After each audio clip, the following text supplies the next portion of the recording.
Bom, gente, vamos voltar aí aos trabalhos com a palavra professora Vera.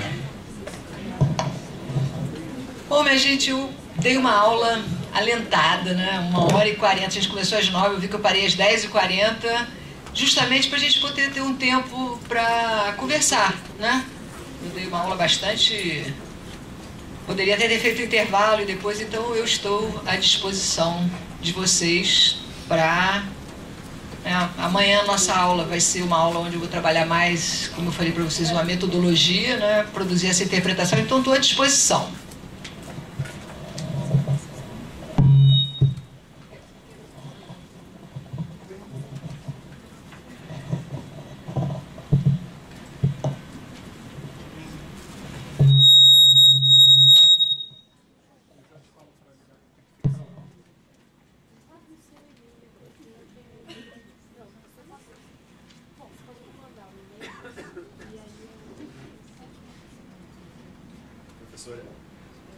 Professora, bom dia.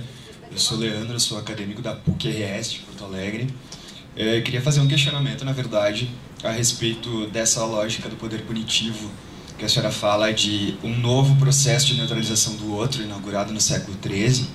Eu queria saber se, junto a isso, nessa lógica, houve um excesso e talvez a cultura tenha, na verdade, capturado essa lógica. E se hoje a nossa cultura vige isso de alguma forma, ou seja, não só dentro do sistema punitivo, mas nas nossas vidas. Eu acho que sim, né? Eu acho que quando a gente incorpora o pensamento ocidental, né? Então por isso na história a gente usa o conceito de longa duração, né? Então uma coisa demora muitos anos para se consolidar, né? Então é muito legal esse livro desse historiador francês chamado Jean Delumeau. Ele tem um outro livro também chamado Culpa e Pecado, que tem tudo a ver com o direito penal, né? Também ele é um historiador francês que ele fala dessa construção lenta da alteridade, né? Da construção dessa figura do outro, né? Que é uma coisa totalmente própria da civilização ocidental europeia, né? Essa constituição, né, de uma alteridade que vai nos destruir. E isso se dá em todo, não é só na questão penal, isso tem uma reprodução social em tudo, comportamento privado, né, nas relações familiares, né, de uma forma geral, na escola, né, o tempo todo você tem... Eu acho que é um negócio tão embrenhado que eu acho que é uma forma de pensar, produzindo sempre Tem um professor búlgaro, eu adoro esses professores laterais, assim, né, chamado Tsvetan Todorov, que ele morreu... E é interessante que ele era semiólogo, né, trabalhava com comunicação. O nome dele é Tsvetan, é búlgaro, né? T-Z-V-E-T-A-N, e Todorov é T-O-D-O-R-O-V. Ele tem um livro que se chama, primeiro, A Conquista da América, que é lindo, que é um livro onde ele mostra o papel da Malinte. A Malinte era uma tradutora dos colonizadores. E acabou que em espanhol... Traíra, X9, fala Malinte, né? E aí ele trabalha como civilizações tão incríveis como a Azteca e a Maia foram derrubadas por um pequeno número de homens, né? Os espanhóis, e aí trabalha... E ele tem um outro livro que chama Nós e os Outros, onde ele também vai trabalhar essa questão da alteridade. E esse livro do Delumeau, chama Jean Delumeau, D-E-L-U-M-E-A-U, que chama A História do Medo no Ocidente, onde ele fala que o Ocidente, entre o século XIV e até o século XVIII, como é que ele constitui na longa duração isso que ele chama de uma mentalidade obsidional. Aí o livro dele tem o medo da escuridão, o medo da mulher, o medo do mar, o medo da lepra, o medo da peste, o medo do escuro, né? E aí essa construção da mentalidade obsidional é exatamente... Obsidional quer dizer mentalidade de fortaleza contra um outro. E também, que a gente tem que pensar, o outro, essa alteridade é fundamental para a centralização do poder. Então você vê que um presidente americano, a primeira coisa que ele faz quando ele entra, estadunidense aliás, é uma guerra, alguém, né? Como é que isso é fundamental? Isso é uma coisa típica do pensamento ocidental, né? E se dá em todas as camadas, com a sexualidade, né? Em todas as camadas, com os afetos, né? Com a estrutura familiar, né? Tudo. Não sei se respondi a tua pergunta.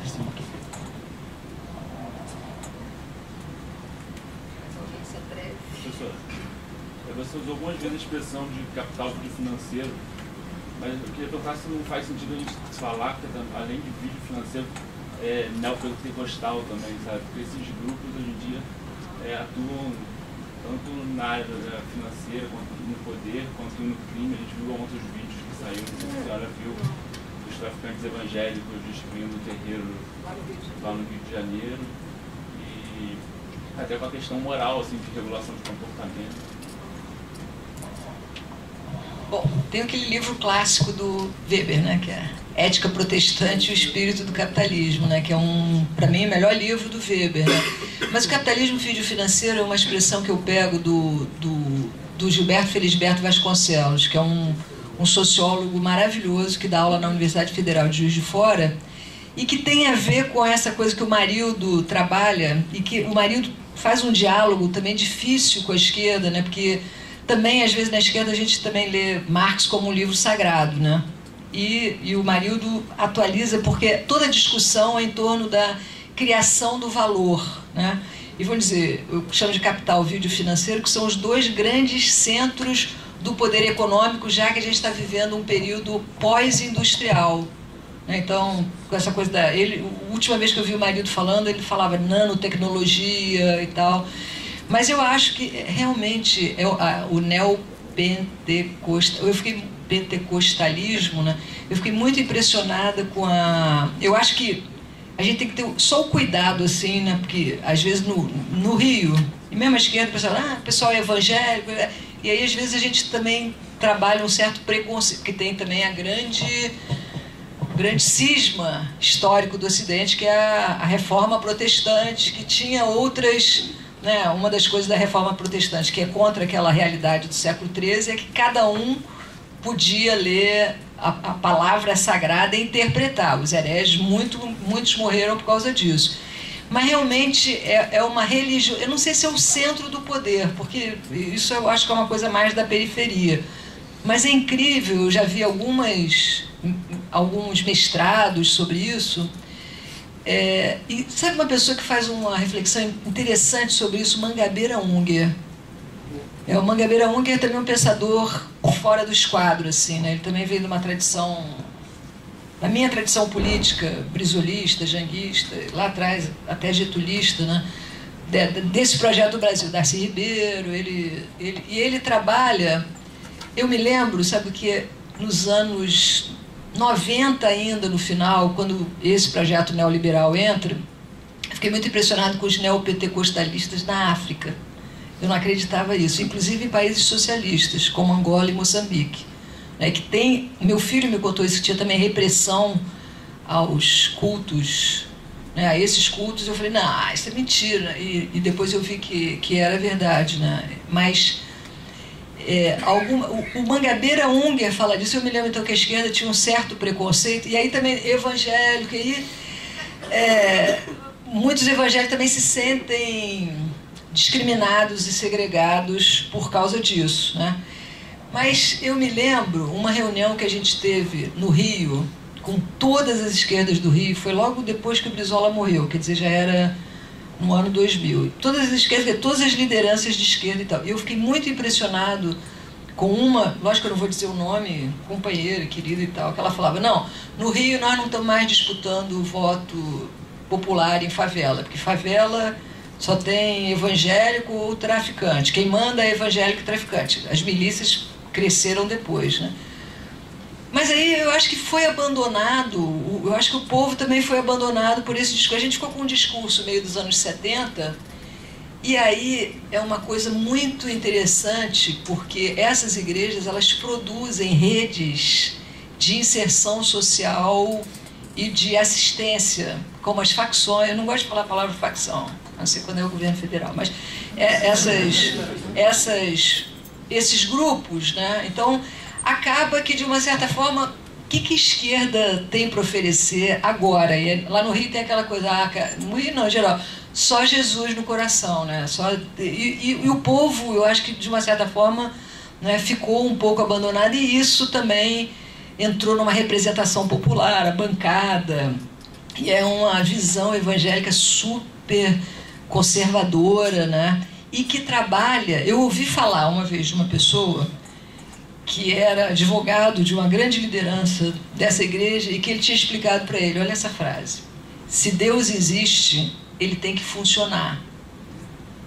Que é, então, uma religiosidade completamente prática, no mau sentido, né?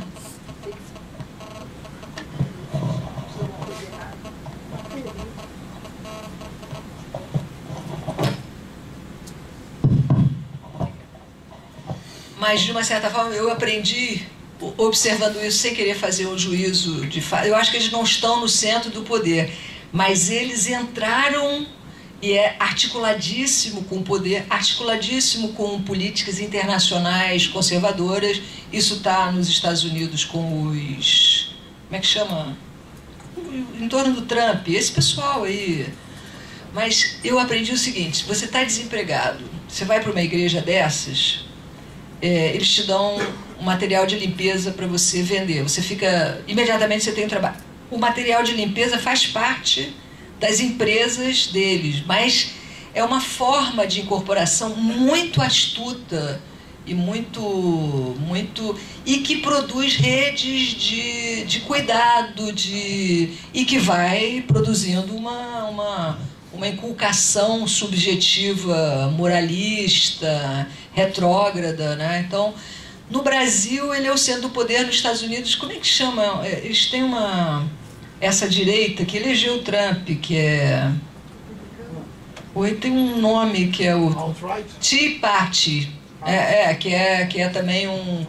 Mas eu acho que cai nesse vácuo de uma esquerda que meio que abandonou, né? Olha... Por isso que eu digo, nós temos que produzir uma metodologia de interpretar sem o juízo, sem dizer, olha só, evangélico. Porque quanto mais a gente faz isso, mais... Eu me lembro, uma época, o Brizola foi candidato a senador, foi uma das últimas eleições dele. E o Crivella foi eleito senador. Aí eu me lembro que alguém foi entrevistar ele e perguntou, e aí, governador, o que você vai fazer? Ele falou, eu vou abrir uma igreja. Assim, porque hoje em dia... E o Crivella hoje é... Não quero julgar ele por ele ser evangélico. Vamos ver o que ele vai fazer lá. Eu acompanho e tal. Não tem menor... nem proximidade, nem simpatia, pode ter certeza disso. Mas ele... e aí, de lá para cá, como isso virou uma bancada, como ele é prefeito do Rio, né? Que o Rio sempre foi uma cidade rebelde, né? O carnaval ele vai financiar menos. O carnaval também é uma máquina assim, meio esquisita. Mas também a passeata gay agora também, a parada gay não vai ter apoio, né? Isso se traduz como uma regressão, mas a gente tem que prestar atenção nas redes de solidariedade que eles criam. E aí, a partir disso, também exigem uma fidelidade.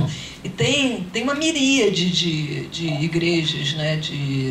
Assim, neopentecostais, né? E tem também uma tradição em outras igrejas mais liberais, protestantes, como a luterana, como a metodista, como a presbiteriana, né? Mas eu acho que a gente tinha que entender o que aconteceu, né? E eu me lembro dessa reunião. O Brizola morreu em 2004, então não foi anos 90, foi aí. O pessoal dizia, não tem conversa com o tráfico, nem com o evangélico, não tem. E agora tem também as milícias, né?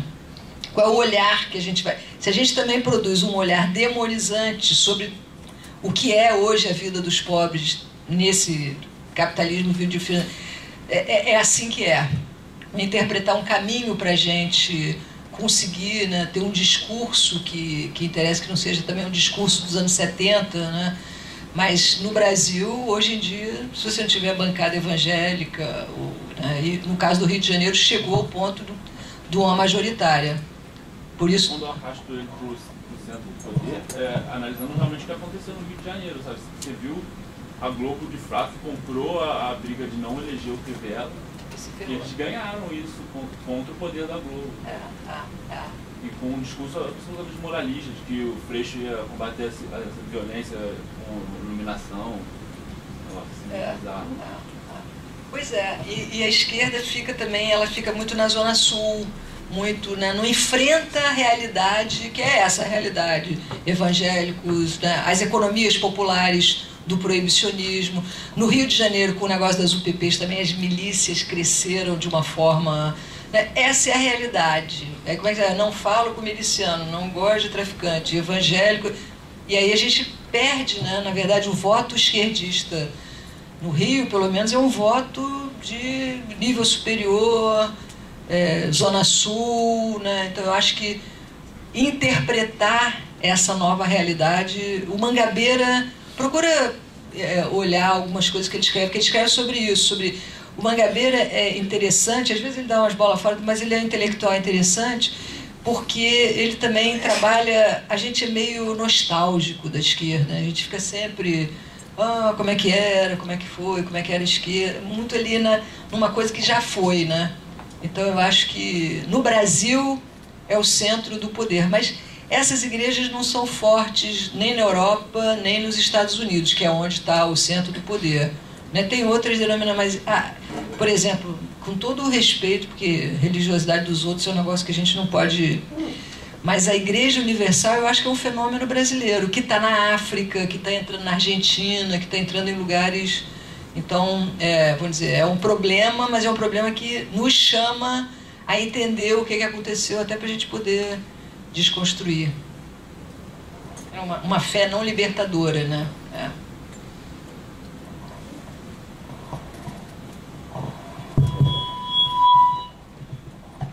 Bom dia, professora.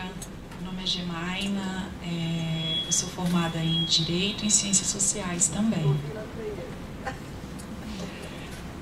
E a minha dúvida é no seguinte sentido, eu sou formada há mais ou menos uns 5 anos, né, na Faculdade de Direito, e a criminologia crítica não estava no currículo da faculdade, e eu tenho observado, não sei se isso ainda se mantém nesses últimos 5 anos, que não é um conteúdo que chega ao acadêmico do direito. E será que esse conteúdo, já que esse conteúdo não chega, criminologia crítica, no acadêmico do direito, será que isso não contribui e favorece ao discurso punitivista que a gente está vendo na atualidade? Eu queria entender como a gente pode pensar essa dinâmica. Obrigada. Você não sabe a luta que é botar a criminologia... Por exemplo, a UERJ. A UERJ, onde eu dou aula, eu fiquei vários anos dando aula... Eu dou aula de criminologia há mais de 20 anos. Primeiro na Cândido Mendes, que a gente fez um mestrado, foi o Nilo que coordenou, mas foi uma experiência, assim... Às vezes a gente encontra algum aluno que fez, né? Não podia durar muito tempo, mas houve um espaço ali, e foi um curso que a criminologia estava meio por baixo, porque a criminologia também é um saber historicamente positivista, né? E se você olhar, agora não, porque agora tem um monte de jovens que publicaram... Mas se você pegasse há 20 anos atrás, quando nós estávamos, para ser evangélico, pregando no deserto, não tinha os velhos companheiros Juarez Cirino do Santo, Vera Andrade se doutorou mais ou menos na mesma época que eu, Gisálio Cerqueira e Gislene Neder, Roberto Lira Filho já tinha morrido. E, incrível, na medida que a questão criminal foi entrando para um lugar central, a criminologia foi fugindo, e também a formação em direito foi produzindo operadores em direito. Tanto que uma das coisas que eu digo é o seguinte: o aluno de direito, ele não tem história do Brasil, nem história, ele tem história do direito. Ele não tem sociologia, ele tem sociologia do direito. Ele não tem filosofia, ele tem filosofia do direito. Então, tudo que bota o cara para pensar, não pode. Só pode pensar se for teoria do delito, que aí fica aquela coisa dentro, né? Não tem nada. Pô, teoria do delito é super importante, fundamental, mas é um pensamento para dentro. De vez em quando eu falo para o Nilo, não estou entendendo nada, você está falando juridiquês, eu não entendo isso.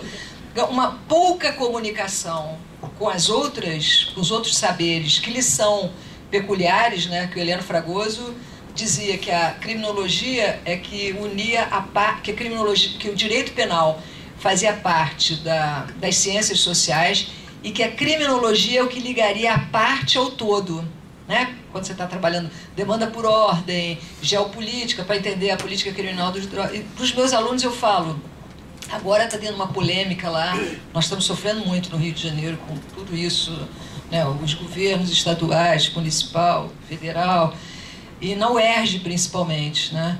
Mas agora está a conversa da UERJ ir para o Tribunal de Justiça, que seria assim, sei lá, botar a escola de comunicação na Globo, escola de química na Merck, né, você ser subsidiário, e também dos grandes escritórios, porque agora os ministros do Supremo gostam de sponsors, Harvard, né?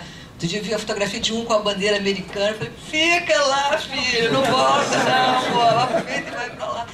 Mas eu acho que a criminologia crítica, ela é uma luta enorme. O Dieter conseguiu, que ele é bom, e ele foi... Agora, a nossa história lá, pô, eu só tive a gente, para conseguir botar a FND ainda não tem. Não tem ainda criminologia. Né? O Salo dá aula lá. Mas não tem a cadeira, não teve um concurso de criminologia. E lá, na Escola de Direito da UERJ, foi um movimento dos alunos, foi um negócio assim enorme, que depois não dava mais para... Porque eu estava como professora visitante, dei 5 anos de aula lá como professora visitante, acabou o tempo, e aí, pô, eles queriam me descartar, eu já estava... Tem uma longa história de estar na margem do fluxo. Então, e é incrível, porque ao mesmo tempo nunca foi tão importante a gente ter uma reflexão, mas olha como é importante politicamente, né? Para o poder não fazer que as pessoas... Sabe, quando eu dou Foucault no Vigiar e Punir, ele tem um negócio que é ótimo, que é... Ele fala o seguinte, que quando... Uma crítica que ele faz ao liberalismo, ele está falando do sistema punitivo do absolutismo, era o sistema punitivo do suplício. E o suplício era feito em praça pública, e as pessoas aplaudindo, um pouco como a gente tinha televisão, oba, hoje vamos ver quem é preso, aí vai na casa, mesmo os que a gente não gosta, porque essa é a questão também. Quando você, não, para os meus não, mas para eles a pena é ótima, aí fica, né, você bota mais, o que eu estava falando? Sequelei. Era Foucault. Aí Foucault diz o seguinte, o que aconteceu no século XVIII, que era um período revolucionário, é que, de repente, as pessoas começam a se solidarizar com o enforcado. E aí aquele sistema, então, o liberalismo produz, então, um direito penal que é racional, que é equitativo, que é mais plástico na tutela da propriedade, que é mais, né, não é vingar, é punir, é justiça, não é punir cientificamente, dosadamente e tal. E aí eu sempre, quando eu dou essa aula, eu falo, olha, esse é o grande esforço que o capitalismo videofinanceiro faz da gente não se solidarizar com o preso, que a mídia faz principalmente. Tanto que nós temos um projeto há um tempão que a gente nunca conseguiu, como diria o ministro, sponsors, né? Mas que é uma coisa cara, que era conseguir fazer um programa popular, não quero personalizar, mas que seria o anti-Datena, né? O aquele do Rio Horrível, Wagner Montes, Scratcha. Vocês conhecem o Scratcha? Tem uma coisa que tem lá no Rio. Então, foi deputado, um cara que tem um programa popular, todos os populares, Sherazade, todos eles. O que eles fazem? Olha aqui, e se a gente conseguisse ter um espaço para a mãe do preso, para contar o que acontece? Se a defensoria tivesse um espaço na mídia para mostrar como os passarinhos, né, da gaiola do passarinheiro lá que foi preso pela legislação ambiental. Então eu acho que lutar, As redes sociais, elas ampliam isso, mas elas têm também um fenômeno muito para dentro, né, de grupos que não se comunicam. E o grande educador é a televisão aberta e a televisão... Você vê que a televisão a cabo, a quantidade de programas policiais, penitenciários, Orange is the New Black, CSI... A senhora é professora de criminologia, eu adoro CSI. As pessoas acham que criminologia é criminalística. Ah, legal, mano. Mas eu acho que a gente... O esforço é da gente não... das pessoas não se identificarem com aquele menino. Né? Achar que aquele menino é geração espontânea, que ele não tem mãe, que ele não tem escola, que o Fernandinho Beiramar não começou a vida, ou o Marcinho VP, que era um super desenhista, que aparece no filme do Joãozinho, do Eduardo Coutinho, que ele fez um filme sobre Santa Marta, quando ele era menino ainda, que ele era ótimo desenhista e tal. Qual era o sonho dele? Ser desenhista. Então, essa desconstrução não é permitida pelos meios de comunicação, porque é o território sagrado do neoliberalismo, é a pena, o poder punitivo, a catarse, né, que é a prisão de alguém, né? Quantas pessoas querem que o Lula seja preso? Ah, a senhora acha que o Lula vai ser preso mesmo? Assim, essa catarse punitiva é uma educação que dá saída. Isso que eu estou dizendo é uma coisa, para mim, na saída da ditadura, olhar aqueles caras negros com uma corda no pescoço, era um negócio tão chocante. Hoje em dia não é. Então, nós temos que fazer uma contra-educação, né, popular nesse sentido. E dentro, quanto mais a vida nas favelas do Rio de Janeiro está um negócio tão difícil, com a crise econômica, com o estado de polícia aumentando para conter a crise econômica, né, e você não tem uma reportagem sobre isso, né? De vez em quando abre uma coisinha, uma criança dentro do... Por exemplo, qual é o sentido de uma operação policial que vai atingir uma criança dentro de uma escola, que é contra o tráfico, que você sabe que não tem nenhum efeito contra o tráfico, né? Que o tráfico depois vai continuar, é matar por matar, é uma falta de importância da vida, né? E a gente não consegue dar o passo adiante. É incrível, né? As pessoas... Só não acha que a polícia tem que matar, não está matando... É incrível a educação que não permite esse passo de dizer, peraí, o Brasil é o país que tem a maior taxa de crescimento da população encarcerada do mundo. Prende pra caramba, mata e nós estamos cada dia pior. Será que... Vamos ver se vai acontecer o que aconteceu na Europa revolucionária. De repente a gente tem filme, né, Os Miseráveis e tal, que de repente as pessoas começam a salvar o enforcado, entrar e tal. Mas isso está muito... sobre isso é muito forte, né? Organização criminosas, né? Tudo... Amanhã eu quero falar um pouco sobre isso, né? Como é que tem umas categorias que elas são tão disseminadas que, por exemplo, rebelião em presídio. Uma rebelião em Roraima, Santa Catarina, agora Florianópolis está explodindo, outro em outro lugar. Qual é a explicação? Narcotráfico e organização criminosa. Então, o lugar, né, essa geografia do Milton Santos, que a professora Maria Adélia Aparecida de Souza, que tem no Instituto Território aqui, que leva isso à frente também, muito, né, lateralmente do poder do conhecimento, né, é trabalhar nessa perspectiva, né, numa perspectiva de mostrar, né, o que é ser preso, o que é uma prisão. Eles passam... Quando tem uma rebelião, o que está acontecendo naqueles lugares? O que está acontecendo em Roraima? É a mesma coisa que está acontecendo em Florianópolis? Ou tem uma história? Eu sei que o Complexo do Alemão tem uma história. Não adianta vir com o projeto israelense para o Complexo do Alemão, nem de intervenção no Iraque, nos Estados Unidos, trash, lixo das tecnologias que a gente compra, né? Isso nada vem de graça, né? Para trazer para cá. Mas o que está acontecendo no lugar? O que está acontecendo na escola do Jacarezinho? Que lá no Rio assim, tem um arrastão, aí o ônibus 474, que é o Jacaré Ipanema, todo mundo conhece. Aí vem aquela garotada, às vezes são tantos, né? A passagem, o Carlos Magno Nazaré Cerqueira, que foi comandante de polícia militar dos 2 governos de Brizola, ele se referia, mataram ele, né? Ele se referia aos arrastões como uma coreografia. porque é realmente uma coreografia, geralmente tem poucas coisas que acontecem no lugar.